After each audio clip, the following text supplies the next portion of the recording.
I've seen you tweeting some things in support of, I guess, removing the names that tie back to slavery with anything that has to do with Clemson. Why do you think it's so important to rid our society of things like that? I think it just brings awareness, and also you realize you're in a world of people that some people feel a certain way towards that type of thing, and a lot of people, we have to look up, especially people of my color, we have to look up to things like that and just be kind of like, everybody else kind of sits there and like glorifies, or maybe they don't know, not necessarily glorified, but like it's a part of history that you wouldn't necessarily want up there. If I think that if it were brought to light today, you wouldn't want those things up there. Like it wouldn't be accepted to have people up there who have done things like that. And, people have been discredited for a lot lesser things. Like, it's something that shouldn't be going on. I definitely grew up in a place like being in the South where, people flew around with Confederate flags, and, I went to Clemson. So my first class was in Tillman Hallway. So, like those type of things, they stick with you. You see them, and yeah, you say they don't matter because you kind of try to press through life, but you shouldn't have to just press through and like not think about it. Quick question, DJ, with the protests and everything that's going on, it's an amazing thing to see. It's unfortunate that it took getting to this point for there to be a process where people can protest and start to push forward with the change. Can you talk a little bit about the protest, and then can you talk a little bit about, obviously me and Pat being white guys, how can we be allies? How can we use our voice? How can we use our platform? What can we do to support Black people in these trying times? The protest has been good, man. I think, people want to get the narrative and show, the things like looting and things like that. But like, it's just like anything else. You don't want to show all the positivity and just like, you got so many people across the world doing things positive, just trying to stay in the right way. And just, I think it's good at showing unity, and showing that, this is an issue that we don't want to give up on as a country. We see it now. And I think, as anybody, just, you might not be able to understand exactly, but showing support and standing with us. And when it's just like anything, like domestic violence, anything like that. Like if you see something, say something. Don't just let it go on, and call your friends out about it, like things like that. And that'll help, because it'll make people who are like you, or people who see you or feel some type of way towards you, know that this is something that you care strongly about and you want to change it. So therefore they're going to start to wonder, and like, maybe you can bring them on your side with you. Have you experienced any racism while in the NFL? No specifics, no names, no nothing like that. In the NFL, I grew up as a kid, Black kid in the South, like in Greensboro, North Carolina. Like it's an everyday thing. Not necessarily saying like you encounter it every day. It's just something that you're aware of every day that it can happen. And I wouldn't say that I've seen things directly in the NFL. You do notice trends. Yeah. Definitely trends that you notice. But that's up and down the sport. You don't got like 7 Black coaches in college football. Like what in the NFL? I don't even think you got like 3, 4. Yeah, I think it's 2 head coaches. Yeah, like you don't have many. Or if you're a Black coordinator, you kind of look a certain way. Like you have to be more clean cut. Like those. Those things you see and those things happen, but it's just trends that you notice. I don't know if I've directly not that I would directly say no racist, where I just felt like, I felt like that, this is just because I'm Black. No.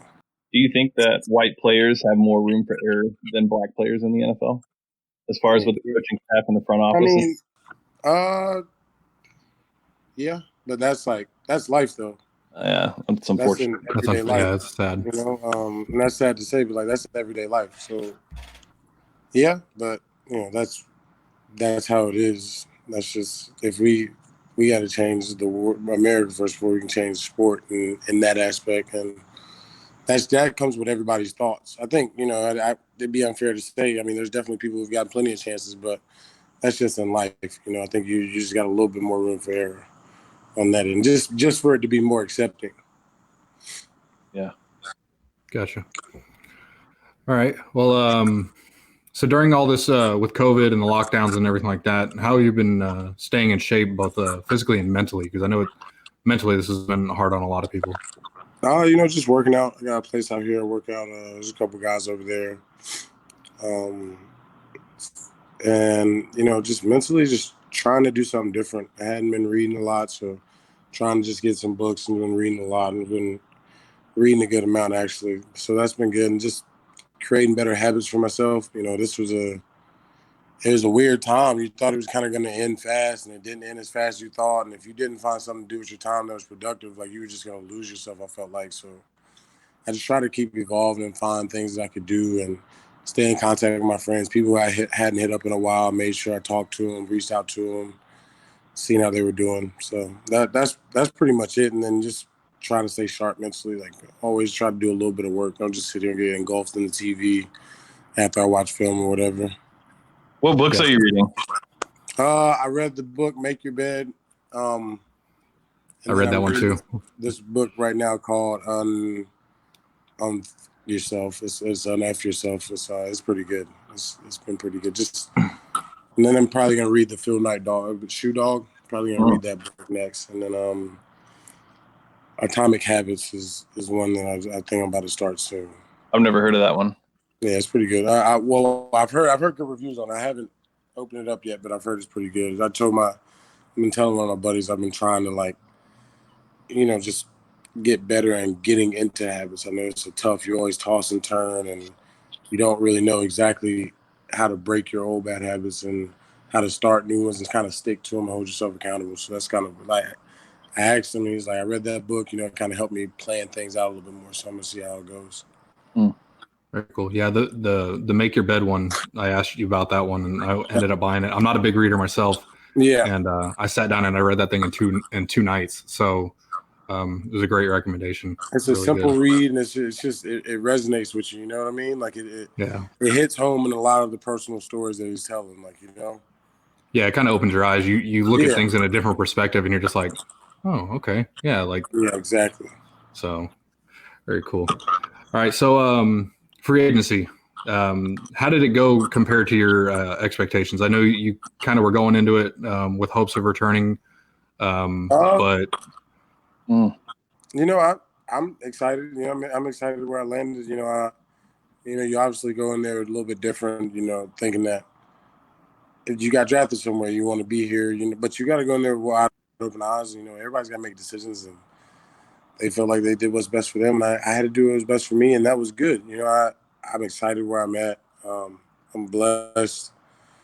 I'm excited with the team that I have. The organization's put some good guys around there, so I'm really excited about what's going on. So it was an interesting process, kind of stressful.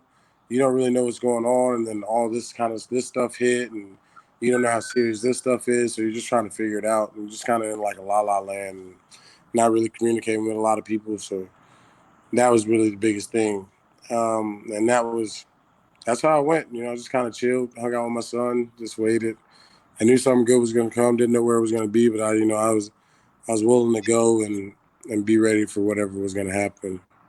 From 5th round pick to highest paid defensive tackle in the NFL. Nose tackle, not nose tackle. Sorry, nose tackle. Sorry. I always like say either one, and it's always the wrong one every time. There's some D tackles that are up there, dude. Yeah, highest nose tackle. Yeah, Aaron Donald's up there. So, how does that feel? 5th round pick, came into the league, had a great defensive, or a nose tackle to learn from in Vince Wilfork, who probably you learned a lot from. Can you kind of talk about that process and then just kind of where you're at now as far as like where you've seen your game mature and where you've seen it develop? Oh, yeah. College was an interesting process for me. Had a great time, great team, but, did some things that might have pushed myself back a little bit. So just having to get that back on track and just kind of getting here is when they drafted me, when they did, and I just kind of wanted to come here and never look back on the opportunity. Just go out there and play ball. Like, I enjoy playing ball. I never was really thinking about – I had a number, of course, in my head that I wanted to get to, but I never was thinking about, this number was nowhere near that. I was just thinking about playing ball and being like, hopefully if I play good enough, I can get to this. Like, and I can get like to my second deal and just play after play after play. And so I think the biggest thing learned from Vince was just how to be a pro, how to come in and just go to work, just how to play ball, that nose position, that nose guard position. You take something a little bit from everybody, and I think what I took from him the most was how to play double teams, how to do things like that. You're gonna have inconsistencies in your day, and it's kind of about how you handle them.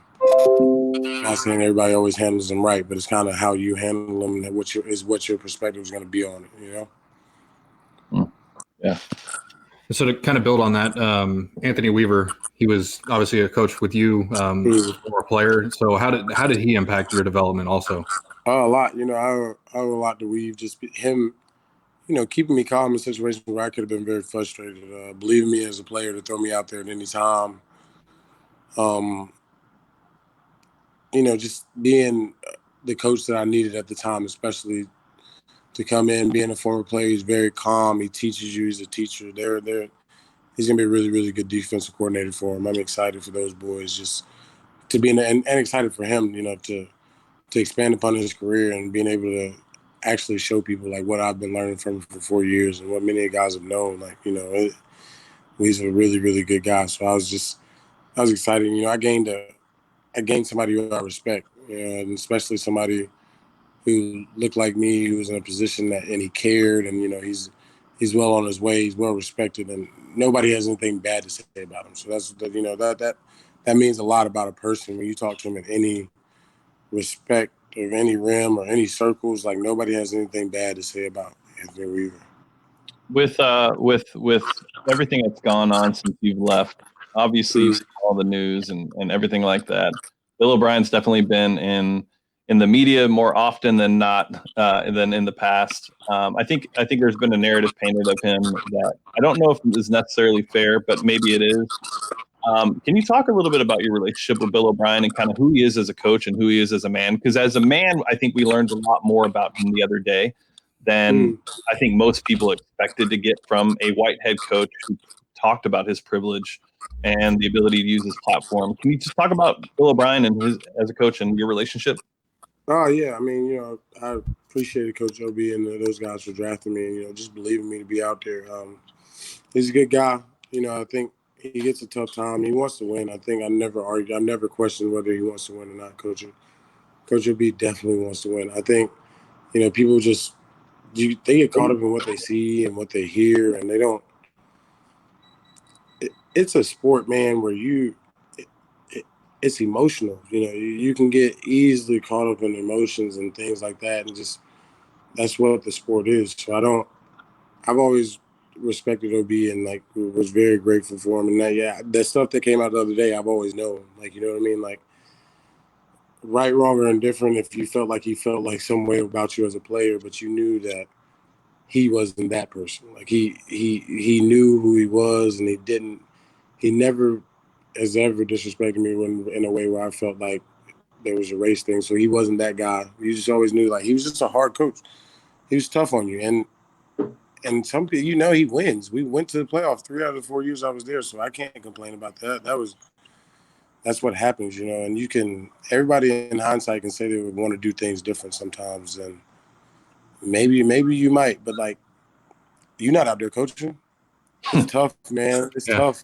It's tough to go out there and coach a bunch of guys and, have all that pressure, and just, that's a tough job. It's not a job that I would necessarily want. And so I can't tell him, like, you know what I mean? Like, I think he's a really good coach. And I think he tries to win. And I think he does a good job of doing it. I think people, so, my relationship with him is cool. We spoke the other day. We had a good time.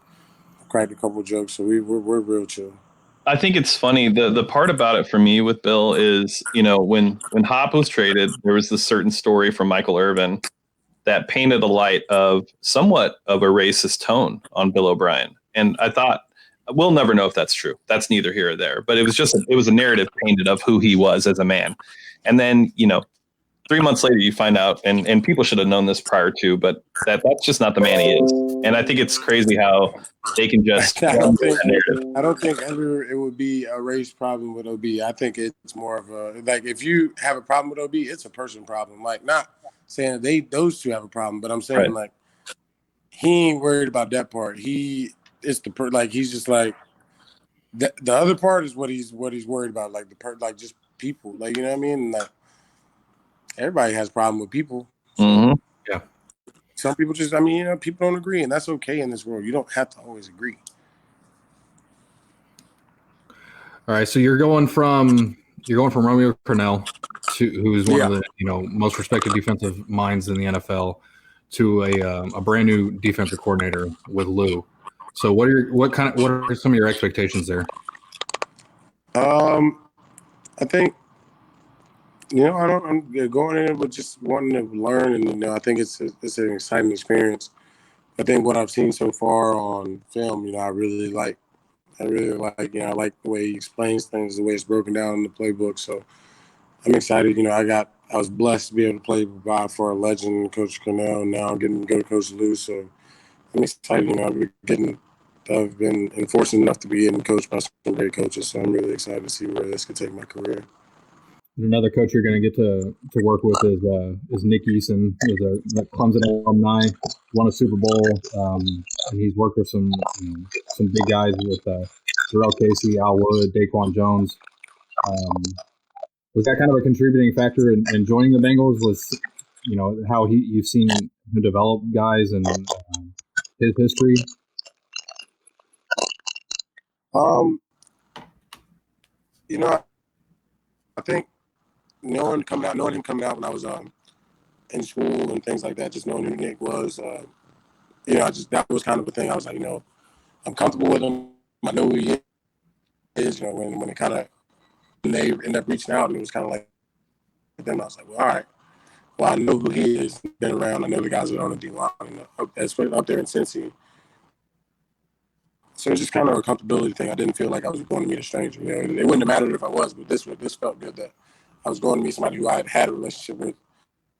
I've known him since college, and like since coming out of high school.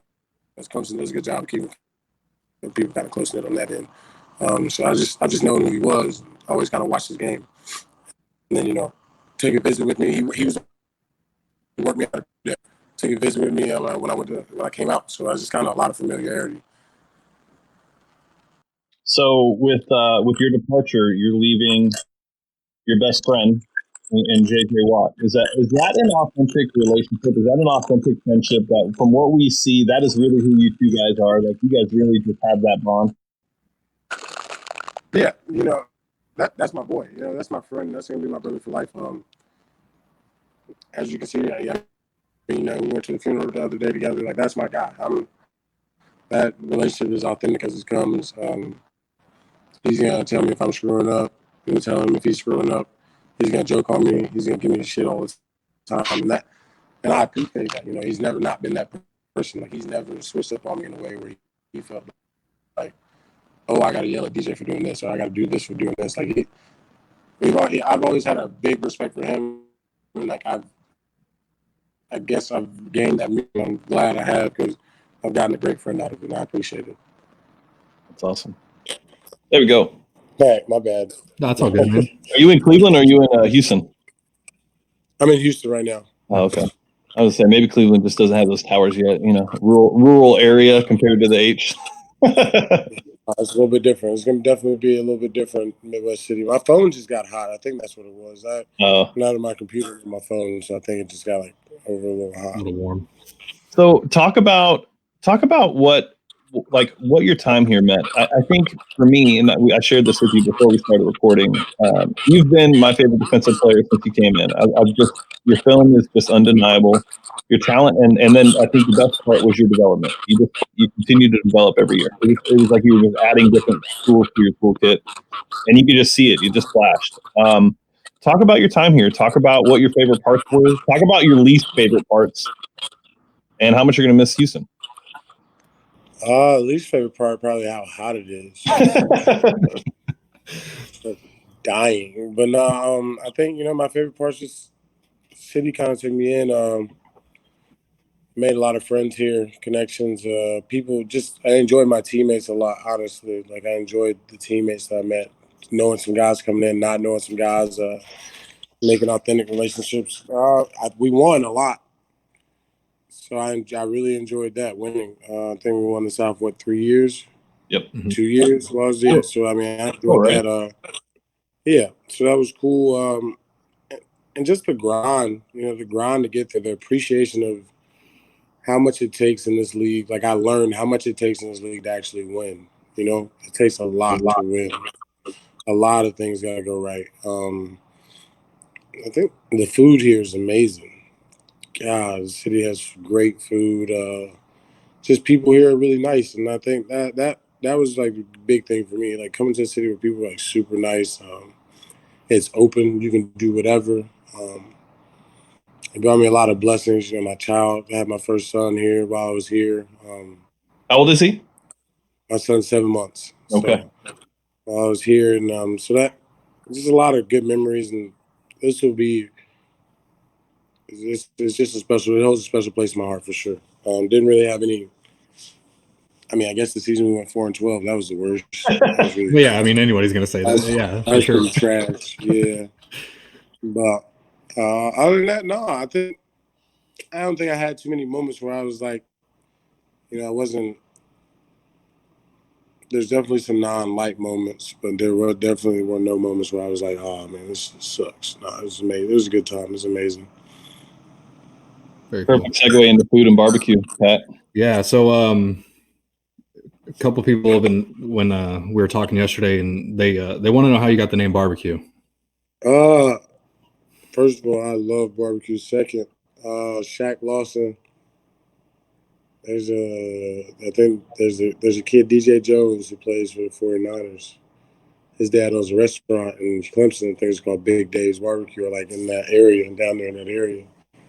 And Shaq used to always say, "Man, you look just like that sign up there, bro. You look just like barbecue, bro." It's like, and so that just kind of stuck, even just saying me and DJ looked alike at the time, so it just kind of stuck. And that was just that was it. Went. If you know anything about Shaq say something, he gonna stick with it. Like he gonna say it over and over and over and over until like it was said so much, everybody just kind of stuck with it. So it's now it's barbecue. Everybody call all my homeboys, all my friends. It's funny. If I see somebody else, that's the first thing they say is I know that they know me either from one of my friends or they heard it in passing and they just couldn't forget it. They was like, "Oh, that's stuck." Yeah, they had to. What's your favorite barbecue spot in Houston? Yeah, Pinkertons. Oh, interesting. They had all right now. Hey, oh, look at that free plug for them, huh? Yeah, that's my dog. Very cool. Grant's a good guy. There's some good places though, but that's my favorite place. They got really good bread pudding, and on the dessert, the candy paint ribs are amazing. Just I could talk about them all day. That spot. All right, so with the recent LSU and Clemson rivalry, is there going to be you expecting some trash talk between you and Joe Burrow? Nah. They won one. We'll see if they get there. They'll keep going. We'll see. It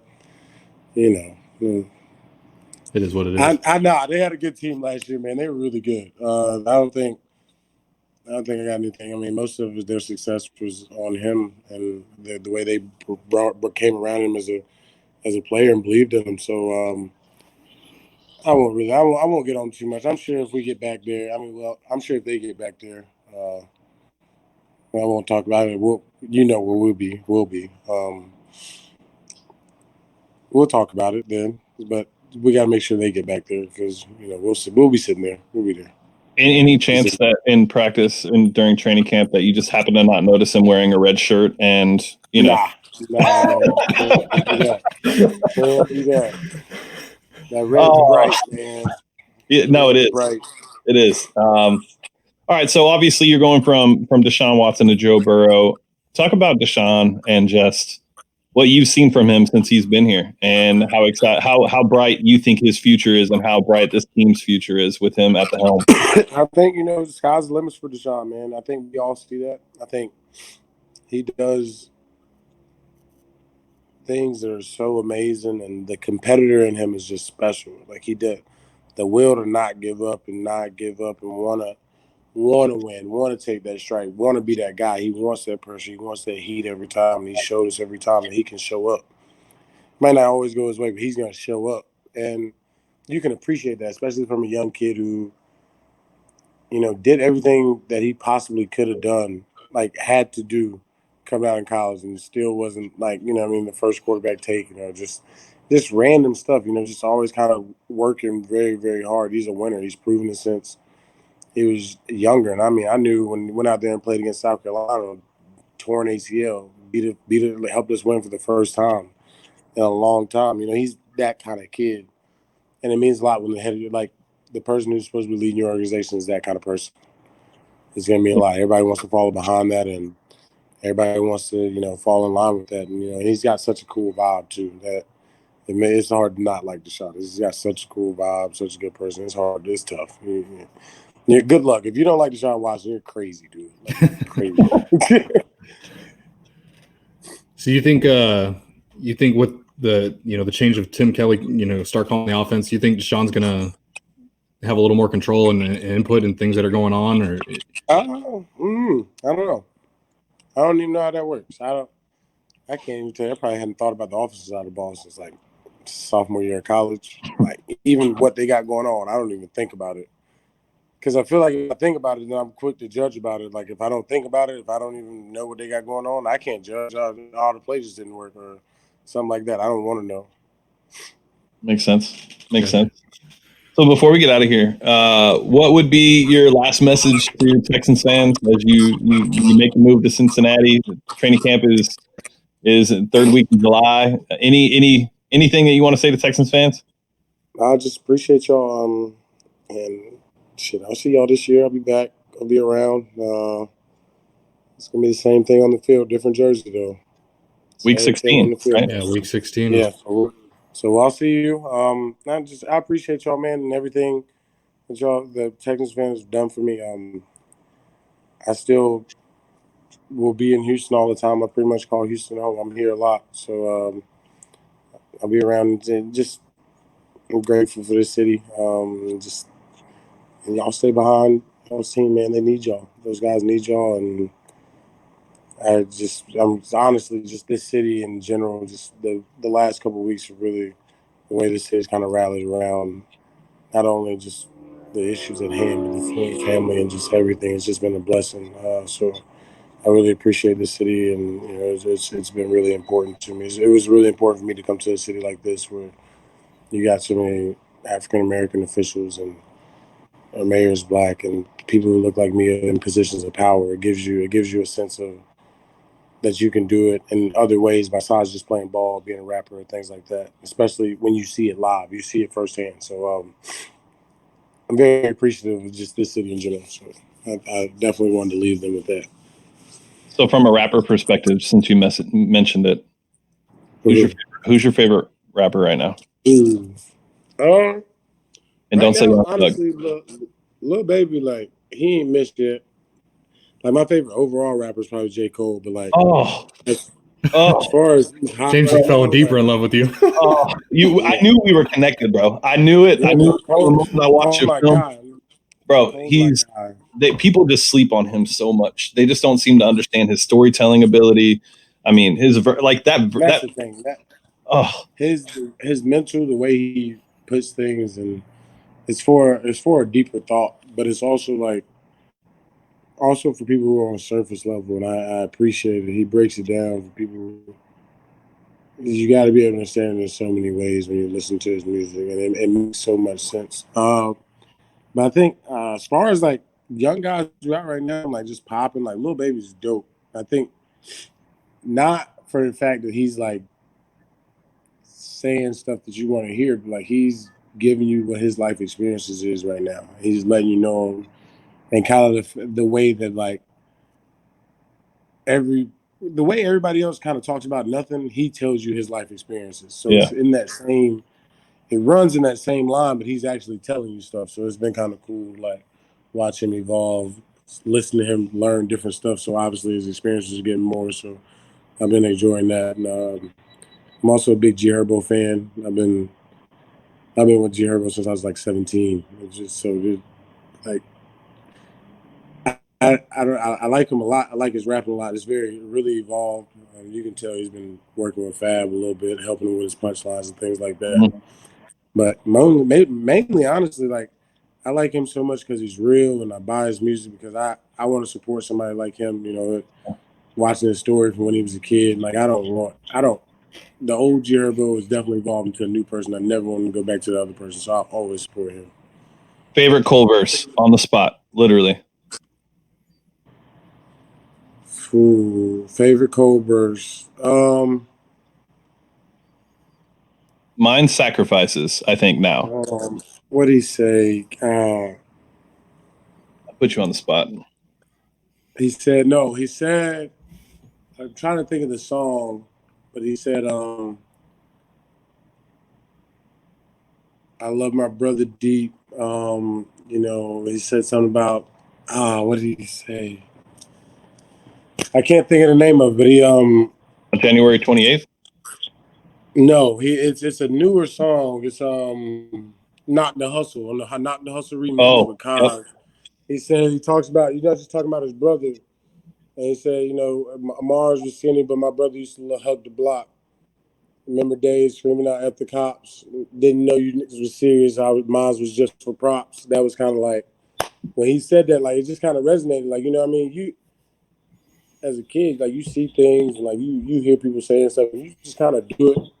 But you don't really know that they on that. Like people living like that, like they on that. Like that's how they go, and you find yourself, you know, that whole song, the way he talks about, you know, how he sound like I never admitted I'm trying to get my brother acquitted, like things like that. You know what I mean? Like you don't know that's what people are going through in positions of power, and like they going through the same thing that you're going through, and like people, no matter how much money that you got, like it can't save you from certain problems. Yep. And so like that's why I think that he does good. Like that's why I like him so much, because he puts it real like that. You know what I mean? Yeah. Okay. So those are probably like two of my favorite verses. Just as I've gotten older. When I was younger, probably some different J. Cole verses, but as I've gotten older and I just understanding life more and having more experiences, those two really resonate with me. I think Grown Simba is probably my favorite Cole song of all time. Oh man, yeah, he goes in He's right there. Friday Night Lights, man, he's great.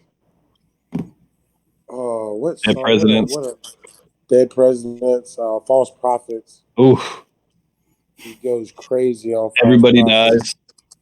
Dies. Now that one, hard. Everybody Dies is like when everybody dies, you realize like people not want to leave J. Cole alone. Like he's not playing with them. Like I know. if they really want to get on this, like he can really go on this. And like I think everybody kind of chilled out. They was like, you know what?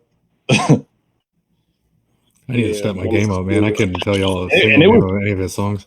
And it was a subtle flex too. That was the best part. Yeah, it wasn't just a subtle like flex. it was like he's just basically saying like. It's basically like, all right, now y'all pull up if y'all want to. Like, I'm ready for all smoke. If y'all want this, like, I'm here. I'm standing here. I ain't going nowhere. I'm not worried about it. I'm here. Yep.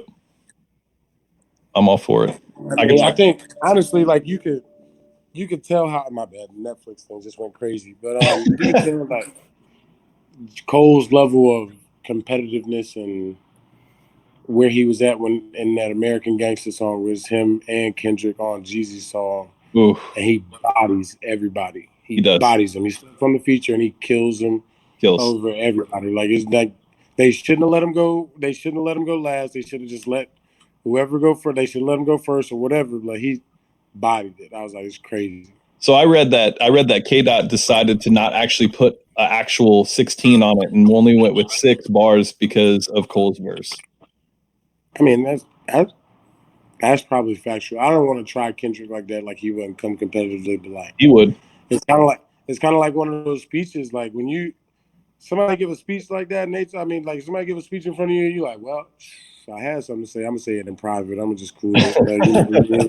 It's just kind of one of those things. Like I could only imagine like they're not doing that in person. So he got sent that, and he's just sitting there listening to it, probably trying to come up with something. He's like, man, I'm gonna let him have it. That's probably what he said. Yeah, I'm just let him have it. I'm gonna let him have this. Yeah. That's so funny. Cool. Pat, you got anything else? What's your favorite NBA team? I don't have one right now, man. I guess I would go with the Thunder, the OKC Thunder. I was a Seattle Supersonics fan, and I'm a big KD fan, so I kind of travel with KD. He's the reason I started being a Supersonics fan, you know, besides like GP and all those guys, and then he came around, so I had like a real reason. Then they went to OKC, so I went with them. So I had been with them, and then they got really good, so I had a couple players to cheer for, and then now all of them are gone. Everybody who I cheered for in OKC is gone. So I don't know. Does that mean like I need to leave my team, or do I got to stay loyalty? Nah, you go to a new team. Go to the Lakers. I'm not going to them. I'm not going to them. Thank you. I guess I'm gonna go with the Nets. I like Kyrie. Okay. I like KD, so I'm gonna go with the Nets. Better than Boston. I don't like Kyrie anymore. You don't like Kyrie anymore, man? Nah, man. The way you know, the whole thing with Boston. I'm a Celtics fan, and then him talking, yeah, I'm here to stay and all this stuff, and then he's a very interesting person. He is. He's different. Yeah. He definitely could. I can see how he could maybe rub some people the wrong way, but dude, he's so good though, man. He is for sure. Yeah. No, I can't knock his talent for sure. He's so good with that basketball in his hand, bro. Like with that basketball in his hand, it's crazy. I'm like, geez, like it. And I don't know to say that. Like it doesn't look like. Not saying he doesn't look crazy athletic, but like it's not like Kyrie like jumps super high. He doesn't seem super fast, but like his handles are crazy, and the way the spin that he's able to put on the basketball is ridiculous. Like, I think he's the best finisher at the rim. I don't think I've seen anybody finish at the rim the way Kyrie does. Not below the rim. No, I've never seen anybody with the way he comes up with those finishes. No, I've never seen anybody like. And like I said, it's not like he's playing like he's not jumping crazy out in the air. He's not playing super above the rim like to where you would think, oh, he can float in there and then spin it off the bat. Like, but I don't know, man. T-Mac, I was watching some T-Mac highlights the other day. T-Mac used to have some crazy finishes. Mm-hmm. T-Mac was really good. I'm a Kobe guy from LA, so but they all could jump super high. So like you get how they had like crazy finishes where they're hanging in the air forever and then switching hands, throwing like when Kyrie does it, it's just like it's so crafty. Yeah, that's a good word. It's like crafty. Yeah, it's so crafty. He makes the layup almost look uncontested by the way he puts the spin or where he places the ball. Yep. Like he doesn't like it's never like he places it out here and looks like, oh man, like that wasn't even a contested layup. Like it looks so effortless. I'm a big fan of the young kid they got in OKC now too, Shy SGA. He's a baller. I'm not familiar with Shy. Shy, oh yeah. Oh, you need to watch my boy. My boy's a walking bucket. Shy Julius Alexander, or however you say it. Interesting. Bucket. Okay. Walking bucket. Googling him now. Well, awesome. Well, DJ, thank you. We really appreciate it. Thank you. Thank you guys. Nothing but blessings and prayers to you and your family during the move. And good luck in Cincy. And we'll see you week 16, obviously. But just appreciate you taking the time, Pat.